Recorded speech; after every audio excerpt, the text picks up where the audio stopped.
After divorce and after loss, most people think rebuilding means becoming stronger, more productive, more motivated, more resilient. But for me, the thing that actually changed my life was choosing peace instead of survival.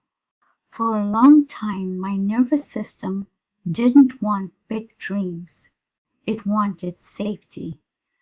And I didn't realize how much of my life had been built from survival mode until I started slowing down enough to notice what peace actually changed.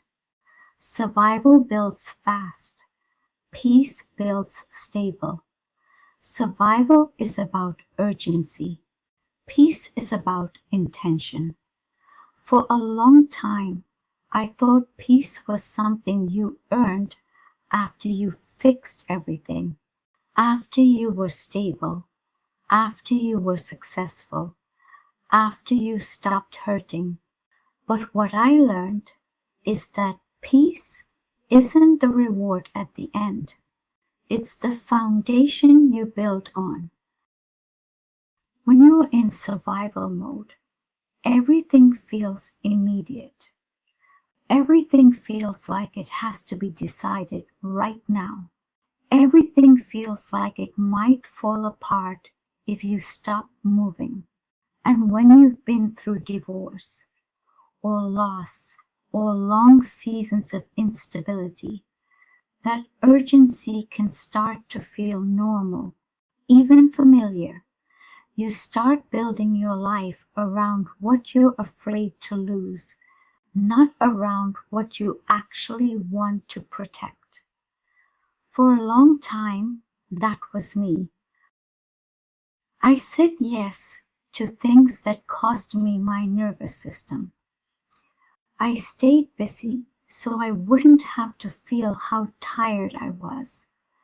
I made decisions from pressure instead of clarity, not because I didn't know better, but because my body was still trying to survive something that was already over. Peace didn't arrive all at once. It started showing up in small, almost unnoticeable choices. Choosing rest over proving. Choosing fewer obligations over more validation. Choosing stability over speed. There's a part of rebuilding that no one really talks about, and it's the identity shift. When you've been through loss, especially the kind that changes your life, you don't just rebuild your schedule or your finances or your routines, you rebuild who you are. For a long time, I was still making decisions from an older version of myself, a version that was tired, a version that was bracing for impact, a version that was trying to survive something that had already ended. And I didn't realize how much of my life was still being shaped by that version of me.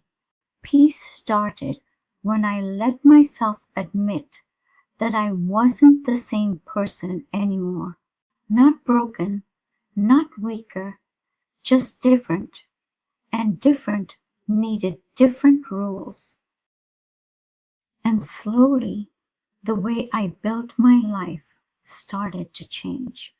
I stopped chasing urgency. I stopped romanticizing stress. I stopped calling exhaustion ambition.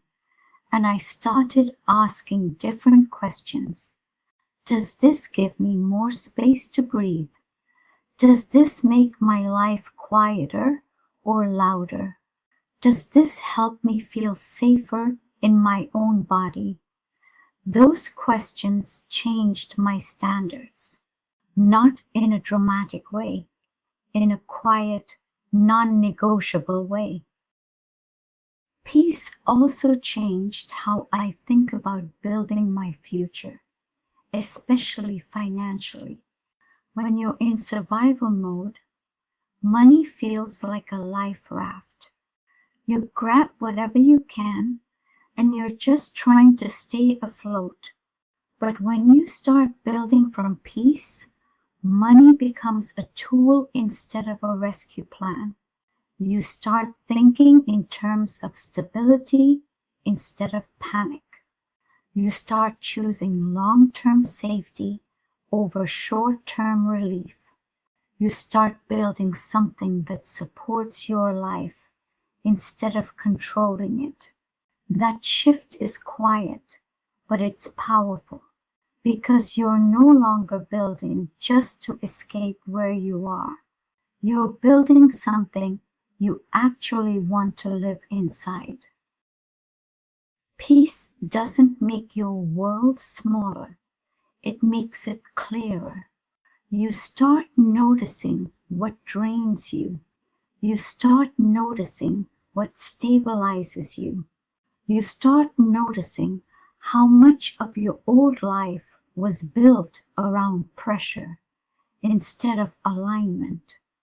Survival says, take whatever you can get and hold on tight. Peace says, you get to choose what stays in your life. When you build from survival, you're always bracing for impact. When you build from peace, you're building something you actually plan to stay inside. You stop building to escape. You start building to sustain.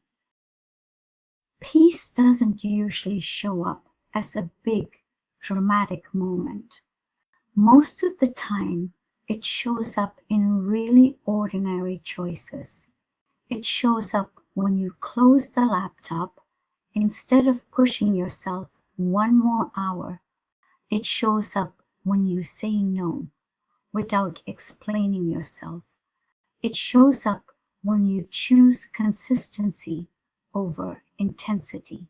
It shows up when you stop proving and start protecting your energy. And those choices don't look impressive from the outside, but they change your life from the inside. That shift doesn't look impressive from the outside. There's no applause for it. There's no rush of validation, but it's the kind of work that makes your life feel steady instead of fragile. If you're in a season where you're choosing calm over chaos, even when it feels slower, you're not falling behind. You're building something that doesn't collapse the next time life gets hard. And that matters more than speed ever will. If you need a quiet place to start, I created a free resource called Quiet Foundations for Women Rebuilding from Survival into Stability. It's linked below if it helps. And if no one has told you this lately, you're allowed to build a life that feels safe to live in.